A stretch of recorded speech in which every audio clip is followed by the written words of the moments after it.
तो सब्ज़ी मैंने बिल्कुल सिंपल सी बनाई है। वही सारे मसाले डाले हैं, हल्दी, मिर्च, नमक, धनिया, गरम मसाला, थोड़ी सी लाल मिर्च और नमक। तो सूखी सब्ज़ी बना लूँगी क्योंकि बच्चे मन से खाते नहीं हैं, तो रसी की बनाओ तो थोड़ी ज़्यादा ही बनती है। और परमल भी इनके पापा आधा किलो ले आए थे और सब्ज़ी गट्टी लाए थे, तो काफ़ी दिन हो गए थे, तो कुछ परमल ख़राब भी होने लगे थे। मैं जाती हूँ तो थोड़े से ही लाती हूँ, पर इनके पापा गए थे तो आधा किलो ले आए थे। आधा किलो बहुत हो जाते हैं क्योंकि बच्चे खाते नहीं हैं। तो मैंने एक ही आलू डाला है, ज़्यादा आलू भी नहीं डाले, बस छोटा सा एक आलू डाला था।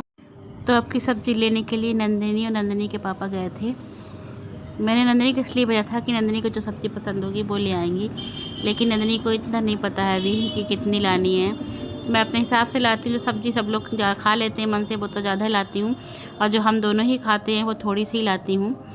तो अब की काफ़ी दिन होगा, सब्ज़ी भी ज़्यादा ले आए थे, तो इस चक्कर में रखी हुई थी। तो परमल 3-4 परमल पर बिल्कुल ही पक गए थे, तो फिर जितने निकले थे उतने मैंने छौंक दिए हैं, इसलिए सूखे ही बनाए कि ज़्यादा ना हो।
और अपने लिए मैंने पराठा सेक कर रख दिया था, अभी तवे पे रख दिया है क्योंकि गर्म बना रहेगा। तो मैंने कहा चलो पहले कपड़े सुखा लेती हूँ, क्योंकि नाश्ता करने बैठ जाओ तो टाइम लग जाता है थोड़ा बहुत, क्योंकि थक जाओ तो जब नाश्ता करने बैठो तो लगता है 2-4 मिनट बैठे ही रहो, आराम कर लो। तो मैंने सोचा चलो पहले कपड़े ही फैला देती हूँ, उसके बाद आराम से नाश्ता करूँगी।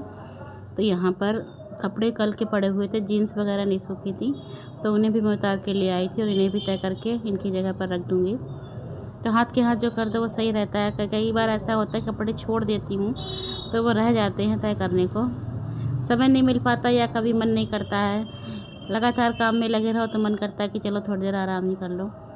तो वो जो ले आई थी मैंने कहा चलो हाथ के हाथ इन्हें भी तय करके रख देती हूँ, क्योंकि सुबह का काम करते करते 11 तो बज ही जाते हैं। सारे घर में पोछा लगाओ, झाड़ू लगाओ, और थोड़े बहुत बर्तन भी शाम के हो जाते हैं या सुबह के चाय पानी के, तो वो भी धोने पड़ते हैं। और कपड़े धोना है, कपड़े फैलाना है, नाश्ता बनाना है, पूजा वगैरह करना है, तो टाइम लग जाता है।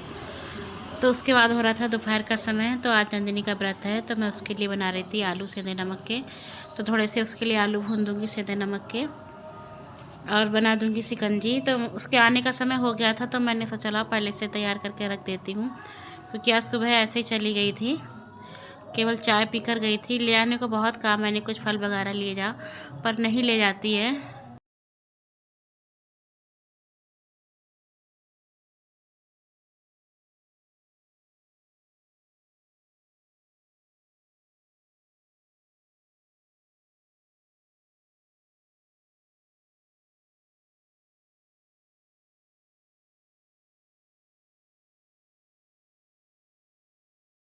और स्कूल जाती है, स्कूल भी काफ़ी दूर है, उसके बाद कोचिंग जाना, तो बगैर कुछ खाए जी घबराने लगता। तो मैंने सोचा आज से इसके लिए सेंधा नमक के आलू बना दूँगी, कि वो सावन के सोमवार तो रख ही रही है, लेकिन वैसे भी वो रखेगी। उसका काफ़ी दिनों से कह रही है कि मम्मी मैं सोमवार के व्रत रखूँगी। मैं मना कर देती स्कूल वगैरह के चक्कर में, क्योंकि कुछ बच्चा खाना नहीं चाहता है तो फिर लगता है रहने दो व्रत करने से। लेकिन अब की मैंने उसके लिए सोचा कि सेंधा नमक के आलू बना दूँगी।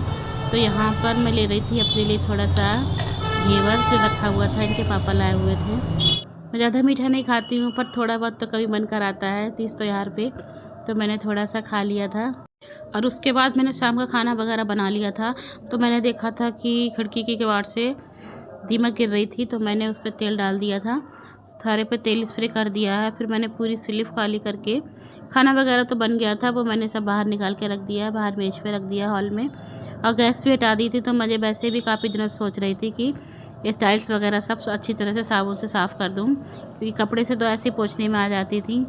तो आज मैंने सोचा चलो अब स्लिप खाली ही करी है तो मैं इनको भी साफ़ कर देती हूँ। तो मैंने टाइल्स साबुन से और जूने से अच्छी तरह से साफ़ कर दी थी, और उसके बाद जो भी सामान था सब हटा दिया था, और डलिया वगैरह मैं सब साफ़ कर दूँगी, क्योंकि एक काम बढ़ा तो लगता है, जितन कर ही दो सारा काम हाथ के हाथ, रोज़ रोज़ क्या फैला के बैठो।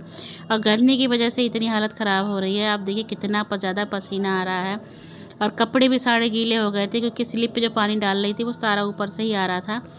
तो मैं सोच रही थी कि जल्दी से काम निपटाऊं और मैं नहाने पहुंच जाऊं, क्योंकि गीले कपड़ों से चाहे गर्मी हो चाहे ठंड हो बहुत ज़्यादा ऊब लगती है। तो मैंने इस डलिया को भी खाली कर दिया था हाथ के हाथ, इसको भी धो दूँगी, क्योंकि बाहर से धूल बहुत ज़्यादा आती है और रोज़ रोज़ तो एक क्लीनिंग हो नहीं पाती है। तो मैंने कहा जब चलो करा है तो हाथ के हाथ कर देती हूँ, बस से मैं पोंछ देती हूँ इसको, लेकिन जब साबुन वगैरह साफ़ करो तो अच्छे से साफ़ हो जाती है। तो मैं वही साफ़ कर रही थी। और जब बराबर में ही खाना बनता है गैस पे, तो उसका भी छौंक वगैरह का तेल वगैरह जो उड़ता है वो उससे थोड़ी सी चिकनी हो जाती है। और जो किनारी है ना खिड़की की, इस पर भी बहुत ज़्यादा धूल आ जाती है, कितना भी इसको पोंछते रहो तो साफ़ नहीं होती, लेकिन जब डीप क्लीनिंग करो तब अच्छे से साबुन वगैरह से करो तो साफ़ हो जाती है। वही सब मैंने साफ़ कर दिया है, और पानी वगैरह भर कर रख दूँगी। तो ये सारा सामान मैं ऐसे ही छोड़ दूँगी, जिससे कि सारी स्लिप वगैरह अच्छे से सूख जाएगी।